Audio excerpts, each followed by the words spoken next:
मिठो लाग्यो तपाईहरुलाई त्यही हो मिठै गाएको मेरो छोरोले मासु खाँदैछ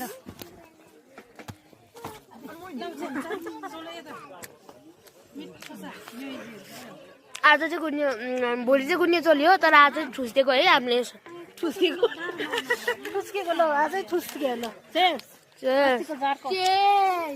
ठुस्केन भन्न खाएको भन्नुपर्छ ठुसेको कि ठुसेको ठुस्केको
अब चाहिँ सक्यो है गएछहरू